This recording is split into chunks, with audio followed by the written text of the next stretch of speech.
Хорошо. Эми бастым. Мынакей, бүгүнкү биринчи тапшырмабыз, ар бир сабакта тапшырмабыз болот да. Бүгүнкү биринчи тапшырмабыз биздин электрондук почта ачуу болсун. И кайсы сайттардан почта ачсак бизге более жакшы болот. Gmail деген сайт бар. Азыр так, аны кантип кылсак болот? Бул жерден чатка жазып коем. Gmail.com деген сайт бар. Эмне үчүн Gmail? Азыркы колдонуучулардын именно Кыргызстандын көбү телефону же Samsung, же Xiaomi, же Huawei дагы кайсылар бар. Ошолордун бардыгынын системасы бир системада иштейт. Бардыгы бир Android системасынын негизинде иштейт. Android бул телефонду башкарган телефондун ичинде болгон бир операционный система, бул бир программа. Ар бир телефон чыгарган фирма Google'дан, Android'ден аны сатып алат. Android'ден эмесини телефонго биз коебуз деп сатып алат. Ошол системанын үстүнө анан жалпак сөз менен айтканда өздөрү башка бир кийим кийгизип коюшат. Мисалы, Samsung'дун настройкасына киргенде менюлары башкача, сүрөттөрү башкача, Xiaomi'ге киргенде сүрөттөрү башкача. Бул жөн эле алар үстүнө мындайча бир пакет менен ороп коюшкан, кийим кийгизип койгон. Астындагы системасы бир, бардыгында Android. Android колдонгондо жаңы телефон алганыңарда өзүңүздөр да билесиңер, WhatsApp биринчи телефонду алып эле WhatsApp'ты түшүрөлү дейбиз. WhatsApp менен дагы эмнени колдонобуз? Скачай дегенде эле бизге почта сурайт. Gmail адресиң барбы деп сурайт. Жок болсо давай регистрация кылабыз деп бизге сунуштайт. Вот ошо көп жерде бизге Gmail почтасы керек болот. Ошон үчүн азыр биринчи тапшырмабыз Gmail сайтына кирип жаңы бир почта регистрация кылабыз. Давайте мен азыр ошону көрсөтөйүн. Так, мынакей интернетти ачтым. Google'га кирсеңиздер болот. Сразу үстүнө Google'га кирбей эле же мынакей английский тамгалар менен Gmail. Gmail деген эмне дегени? Gmail бул Google сайтынын почтасы. Google Mail, ошону кыскартканда Gmail болуп калган. Gmail деп Google'га жазсак эле өзү мына gmail.com деген сайт калып барат. Бул жактан азыр менин өзүмдүн почтам ачык эле турат.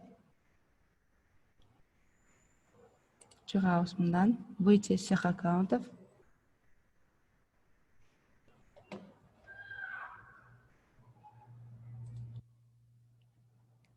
Мынакей, азыр менде телефон, компьютердин тили англисче болуп атат. Создать аккаунт, create аккаунт, создать аккаунт. Болот, регистрация. Азыр мен силерге мына Google'дун Gmail'дын дагы бир жакшы бир өзгөчөлүгүн айта кетем.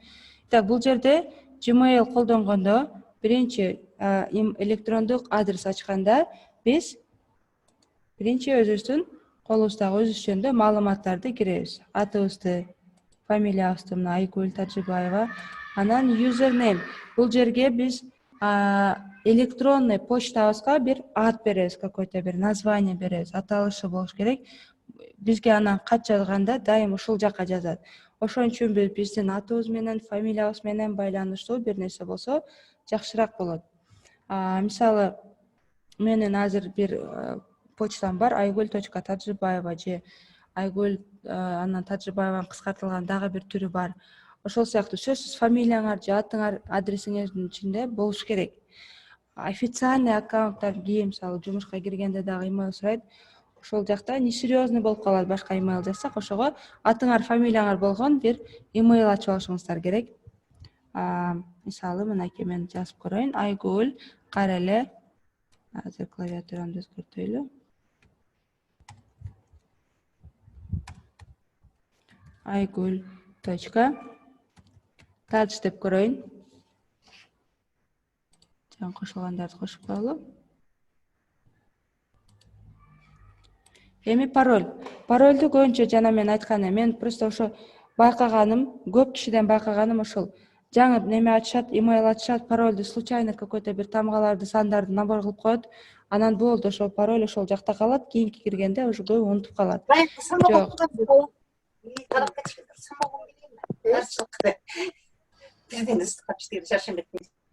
Жок, бизде пароль эмне болуш керек? Пароль эч качан унутулбай турган пароль болушу керек. Эстегенде дайым биз эстей турган өзүбүздүн атыбыз менен болушу мүмкүн, же көп колдонгон бир нерсе, дата, сан менен, номер менен байланыштуу бир пароль тандап алышыбыз керек. И паролдун безопасный болуш үчүн Бул 200 сомдуктар, 100 сомдук анактары бар. Иә. Жок. Паролдо тамга и сан сөзсүз аралашып туруш керек. Мисалы, мына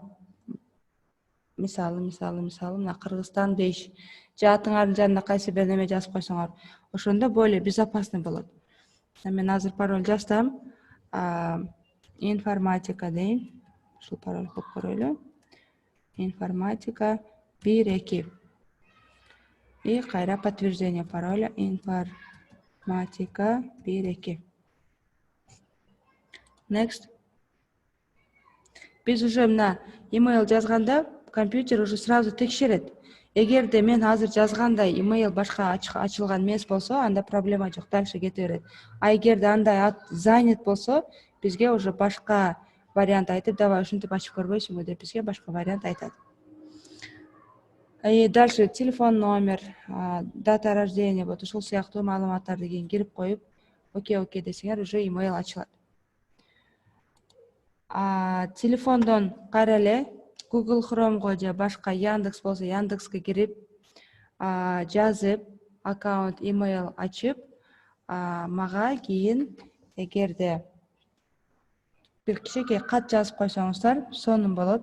Өзүм отметка кылып коем. Аз бир сабакта силерге тапшырма берилет, да вот бүгүнкү тапшырмабыз. Gmail'ден адрес ачып, мен азыр чатка өзүмдүн email'ымды жазып коем. Ошо мага бир жума деп айтат. Не кылып атасыңыз? Все, email боюнча тапшырма түшүнүктүү. Мен азыр эстетип турсаңыздар, сабактын аягында email'ымды жазып берем. Эми слайд менен уланта берели. И профессионалдык программалар дедик. Профессионалдык программалар мен пландаганым. Микрофон басылып кетет окшойт. Photoshop программасын көрсөтүү жана CorelDRAW программасын көрсөтүү болчу. Photoshop программасы менен CorelDRAWдун айырмасы эмне? Photoshop'то биз көбүнчө сүрөттөр жасалат, сүрөт өзгөртүлөт, бирөөнүн башына алып башка жака коюп коет, фон башка берилет, сонун тексттер жазса болот. CorelDRAW бул көбүнчө логотип жасаганда, визитка, календарь, вот ошол сыяктуу нерселер жасаганда, более официальный нерселер жасаганда CorelDRAWдун мүмкүнчүлүктөрү көбүрөөк. Photoshop сүрөт, кайсы бир сүрөттү алып, сүрөттөрдү аралаштырып, бир нерседен кесип алып, башка жака кошуп, текст жазып, ошол нерселерге Photoshop жакшы. Экөө тең өзүнчө аябай күчтүү программа. Биз ошо бир канча сабак Photoshop, бир канча сабак CorelDRAW сөзсүз көрөбүз. Бул сабактар кийин запись болуп калып атпайбы? Кийин компьютер болгондо ушул жактан же башка YouTube'дан видеолорду көрүп, ал жактан кайталап үйрөнсөңүздөр болот. Мен азыр так, социалдык тармактарга келдик. Мен жана сабактын башында айта кеттим, азыркы учурда эң көп, эң выгодный, эң пайдалуу акча жагынан караганда, биз мына карагыла акча дей берген менен курсту эмне үчүн өтөбүз? Компьютерди үйрөнүү үчүн, программаларды үйрөнүү үчүн. Ал программалар бизге эмне кылат? Ушуларды колдонуп бир жерде иштейбиз, өзүбүз жаңы YouTube'да көрсөткөндөй бир блог ачабыз, видео жасайбыз. Эмне үчүн? Эң аягында, эң бүт баарын барган жери эмне? Акча. Вот акча иштеш үчүн, пайда көрүү үчүн болуп атпайбы? Вот Instagram азыр именно биздин мамлекетте, биздин Кыргызстанда эң акча көп алып келген немелердин бирөө болуп эсептелип атат. Блогерлерине биздин жылдыздар мен көп жерден угам. Реклама десең ушунча миң сурайт. Аны жөн эле эмне кылат? Instagram'на коюп коет, сторисине коюп коет, зато ошодон көп акча түшөт. Жок дегенде азыр көп фирмалар Бишкектин өзүндө эле мисалы суши саткандар, башка саткандар, пицца саткандар жөн эле адресине доставка кылып берет. Ушуну коюп койсоңуздар, хотя бы бесплатный тамак келип турат булардын үйүнө. Булар дегеним ким? Подписчиги көп болгон аккаунттар. Подписчигиңер хотя бы бир 20 миңден 30 миңден өйдө болсо, уже эле фирмалар силерге предложение кыла баштайт. Давай сотрудничать этебиз, давай иштейбиз, давай реклама негизинде мен силерге товар берем, силер аны колдоносуңар, кийин отзывду интернетке коюп койсоңуздар болот. Же мен уже менин жакын тааныштарымда 20 миң 30 миң подписчиги бар, аларга уже аз, бирок уже пайда берип баштады. Мисалы бир пост коюп койсоң, мен сага 100 сом, 200 сом берем, 500 сом берем деген уже предложениялар келе баштады. 1 миллион, 2 миллион болгон аккаунт, подписчиги болгон аккаунттарда албетте алардын уже предложениялары башкача чоңураак суммада предложениялар келе баштайт. Facebook, TikTok. Азыр TikTok аябай өнүгүп баштады. TikTok'ту жөн эле ойноп эле видео тартат деп ойлойт. Көбү буга серьезно карабайт, бирок TikTok'то азыр Instagram'дан көрөк азыр TikTok'ко өтүп кетет элдер. Почему? Анткени Instagram азыр уже бүт эле гиф болуп кетти. Байкадыңыздарбы? Instagram'да көбүнүн подписчиктери гиф аркылуу келет. Мына мен гиф уюштуруп атам, подписывайся, машина берем, холодильник берем, башка берем.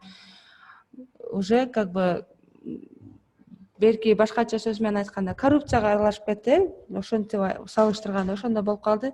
Давай ошого жазылсам, анан лотерея болот. Вдруг утуп алам деп биз көбүнчө ар кимге жазылып алабыз. Подпискабыздын саны жөн эле көбөйүп кетет. 25-30 киши, 300 киши болуп кетет. TikTok'то уже более реально чисто өзү кызыккан адамдарга, өзү жактырган адамдарга подписка болуп атат на данный момент. Бирок билбейм, TikTok'тун деле уже кийинирээк ал деле может ушундай нерселерге ачылып калышы мүмкүн. Бирок Instagram'да, Кыргызстанда бүт эле гиф, ошо белек, оюн ойнотом, лайк бас, анан кийин комментарий жазсаң, ошол жактан тандайм, подарка берем дегендер аябай көп болуп кетти.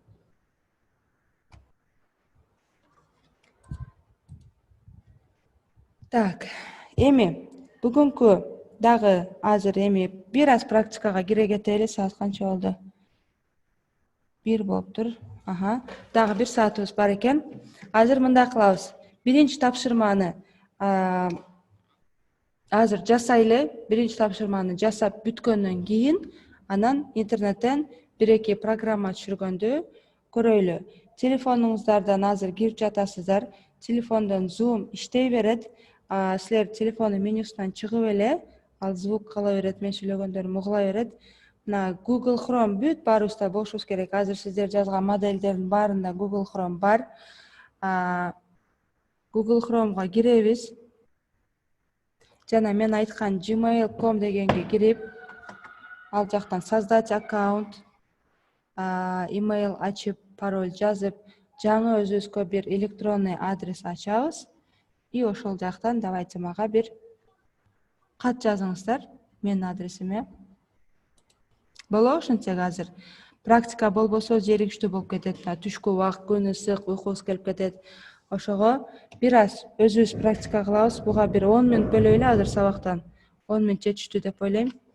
Мына азыр 2ден 10 өтүптүр, грубо говоря, 2ден 10 өтүптүр, 2ден 20 өткөнчө бул жак ачык турат, мен ачык турам, күтө турам. Суроо болсо чатка жазып, окшобогон жасабаган нерселерди мага сурасаңыздар.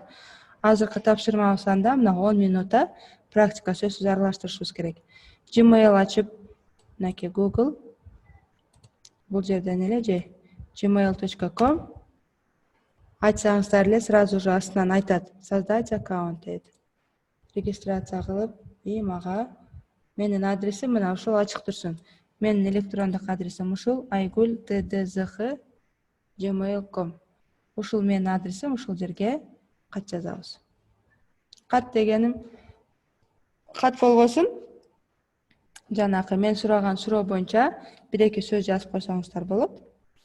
Мен мына ушул шаардан компьютер ушунча билем, ушунча билбейм, ушул программаларды үйрөнгөм деген сыяктуу.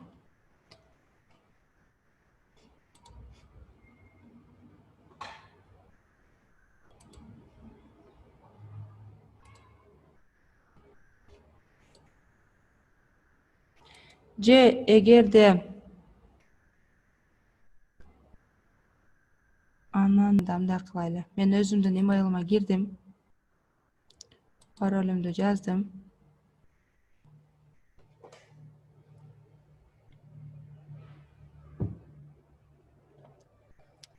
Мына ушул жерден композ плюс сразу билинет. Написать.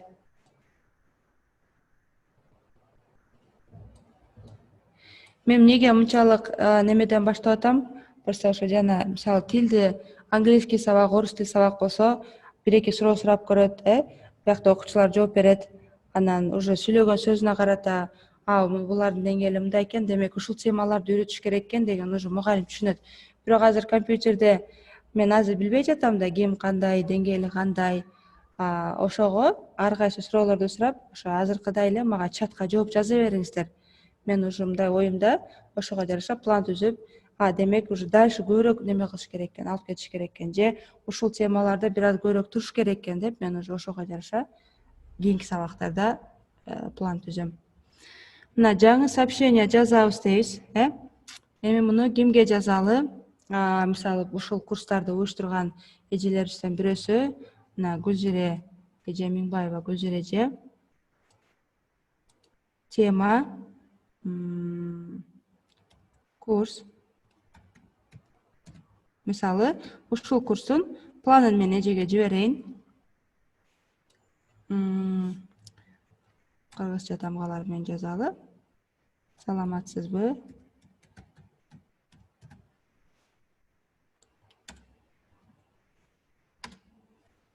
Информатика курсунун планы. Имейлди неге колдонобуз? Имейлден текст жазгандан дагы имейлден биз бир файл дагы кошо бул жактан жөн эле отправить этсек, жөн эле текстин өзү эле кетип калат. Файлды кантип кошобуз? Прикрепить файл и компьютерден азыр ичинен эми издейбиз. Каерде? Так, локальный дискте. Курс. Мынакей план. Информатика план курса. Бул өзү келет. И send. Бүттү, катыбыз кетти. Силер дагы ошол сыяктуу каалоочулар попробовать этип көрөм, жазып көрөм дегендер өзүңөргө Gmail ачып, анан менин имейлимди жазып, мага кичинекей бир файл жөнөтүп, же бир-эки сөз жазып көрсөңүздөр болот. Эми интернеттен дагы бүгүн дагы эмнени көрсөтөйүн дегем. Бүгүн так.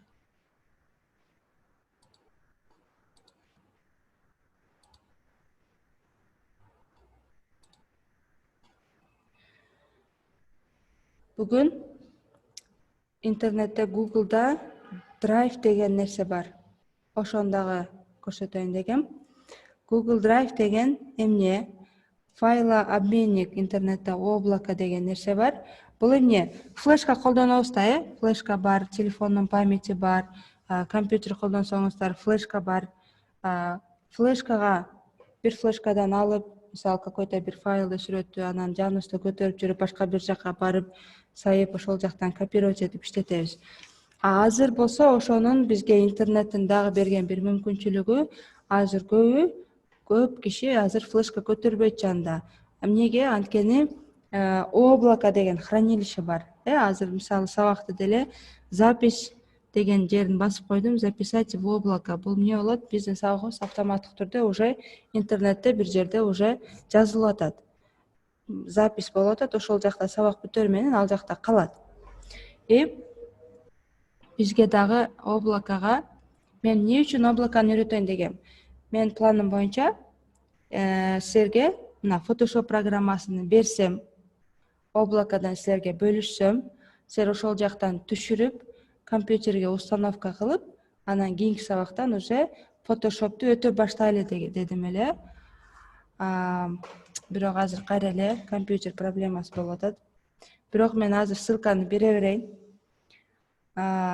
Эң оңой, эң ыңгайлуу файлообменник Namba KG деген сайтты билсеңиздер керек. Мына интернеттен Namba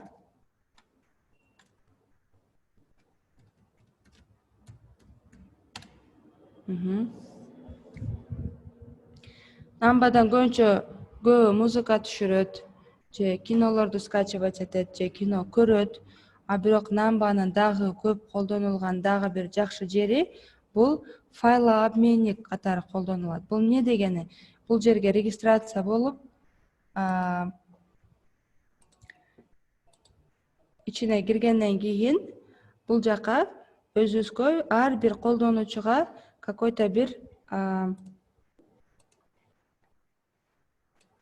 мен азыр экранды көрсөтүп коеюн, унутуп калдым.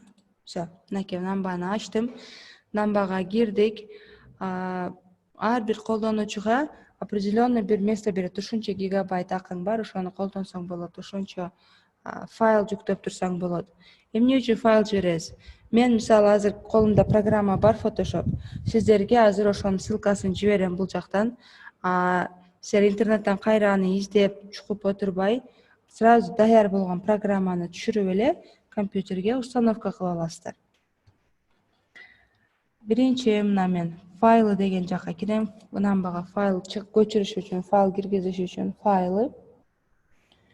Потом астында закачать файл дегени бар.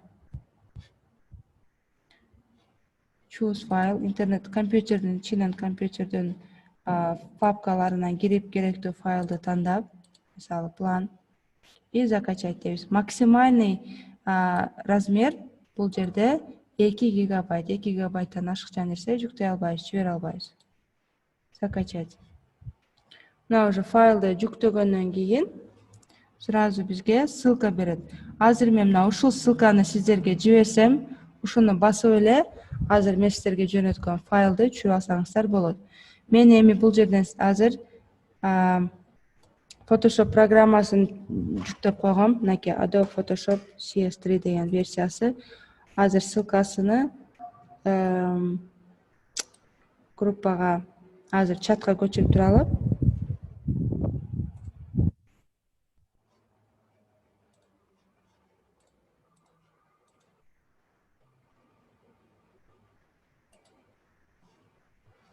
Чатка мына жибердим.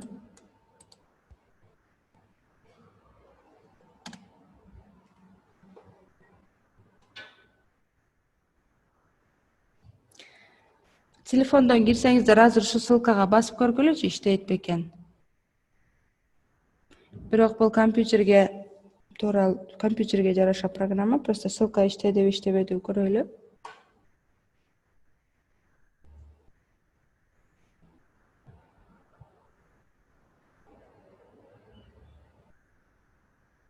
Ачып көрдүңүздөрбү? Иштеди, хорошо. Мына эми ушуну эле кийин эгерде компьютер болсо, компьютерге ачып түшүрүп алсаңыздар, азыр далее кандай установка жасалат, мен азыр бул жактан көрсөтөм. Иштеди, хорошо. Скачивание башталган болсо ал түшө берсин. Эми мен сиздерге эмне жибердим? Ошол файлды көрсөтөм.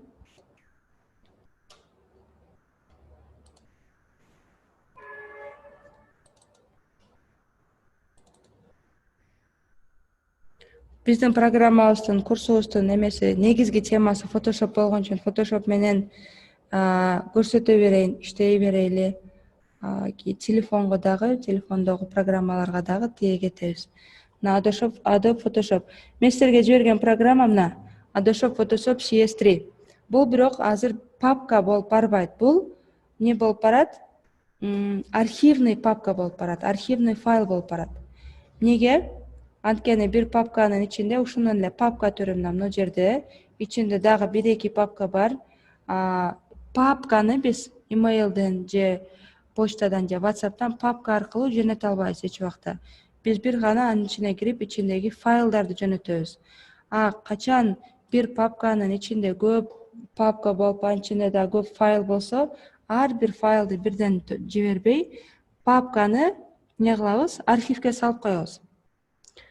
Архивге салганда бул бир файл болуп, бир стопка болуп калат. Мисалы, колубузда бир көрсөтсөк, мисалы Мисалы, мына колумда китеп бар, бир канча китеп турат. Анан мен муну бирөөгө беришим керек болсо, только бирден бере алам. Не кылам? Бирден жиберем. Так, ачып бирден. Колумда 100 китеп болсо, ошентип бирден берип отурушум керек. Жок, архивге салып койсок эмне болот? Архив муну бир сумкага салып, анан байлап коет. Анан ошондо бул бир файл болуп калат. Муну ошо бир файл менен берем.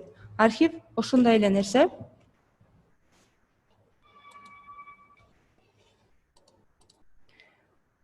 Архивге салыш үчүн биякта чогултуп алайын. Архивге салыш үчүн правая кнопка добавить в архив деген жер бар. Добавить в архив десек, өзү архивге салып, zip файл же rar деген файл болуп калат. А мен силерге уже архивге салып жибердим. Эми сиздер буну кантип архивден чыгарып, кантип установка жасайсыздар? На Adobe Photoshop CS3 ушундай болуп барат.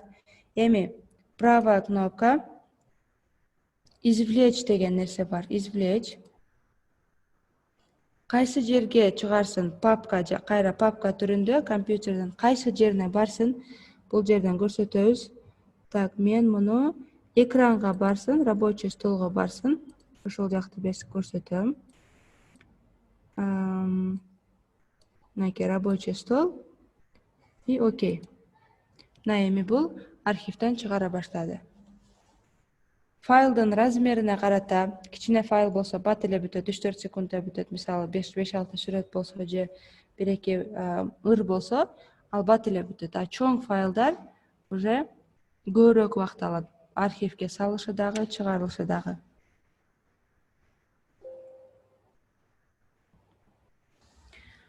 Экранды карайбыз эми. Мына рабочий столдо менде. Бул азыр жок болчу, жаңы келип калды. Adobe Photoshop CS3 деген программа келди. Ачып Photoshop. Мынакей setup деген файл бар. Ошого басабыз. Бул уже мен компьютериме Photoshop деген программаны установка кыла баштайт.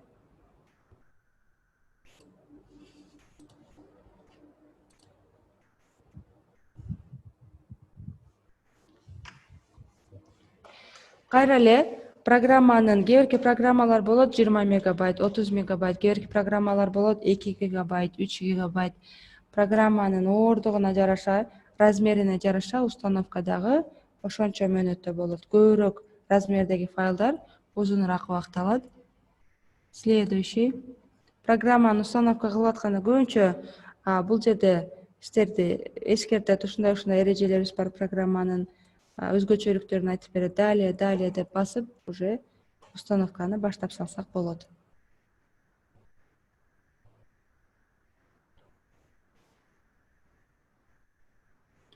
Программалар жөнүндө интернеттен көп программа алганда көбү кандай пробный версиясын берет бизге. Же кайсы бир функциялар иштейт, көп керектүү жактары иштебейт. Почему? Анткени программаны деле адамдар мисалы аябай көп убакытта жасайт го. Булар муну сатам деп чыгарышат. Кайсы программаны чыгарбасын, муну сөзсүз сатыш үчүн чыгарышат. Программалардын көбү Америкадан, ушул жактардан чыгат. Алар программаны сатканы чыгарат, сатканы интернетке коет. Анан мына ушундай программа бар, озтип көргүлө дейт. Проба кылып көргүлө деп пробный версиясын интернетке коет. Ал пробный версиясы 15 күн иштейт, кээ-биркилер 1 ай иштейт, андан кийин уже иштебей калат. Же көп керектүү функциялар иштебейт, негизгенде жөнөкөй жактарын иштетишет дагы. Анан колдонуучу айтат: "Мен мунун пробный версиясын көрдүм, жакшы программа турбайбы, аябай керек экен" деп эреже боюнча, план боюнча аны колдонуучу сатып алат. Бирок бизде кандай? Биздин баарыбыз, көбүбүз пиратский программа колдонобуз. Булар кандай? Хакерлер интернеттен ошол пробный версиясын алып, аны сатып алыштын ордуна арткы настройкаларынан бирдемелерин өзгөртүп, аны активация кылып коет. Полный версиясын алып алышат, бирок нар жака акча төлөнбөйт. Бизде деле көбүбүздө азыр даже менде Кыргызстанда бүт бар жокто ошо пиратский программалар иштетебиз. Бул өзү закон боюнча туура эмес, бирок ар бир программаны сатып алганда көбүндө мүмкүнчүлүк жок, даже сатып алганды билишпейт. Ошон үчүн биз көбүнчө пиратский Windows'тан баштап пиратский версияларды колдонобуз. Бул мына бир аз убакыт алат. Бул бүткөндөн кийин эми азыр эле мен айтып кеткендей программаны активация кылышыбыз керек. Активация болбосо иштебейт. Активацияны кандай кылабыз? Вот ошол бизге хакерлердин мүмкүнчүлүк бергени бизге crack деген нерсе бар. Бул программанын настройкаларын өзгөртөт дагы уже полный версиясын иштетип берет бизге. Бирок биз муну сатып албайбыз.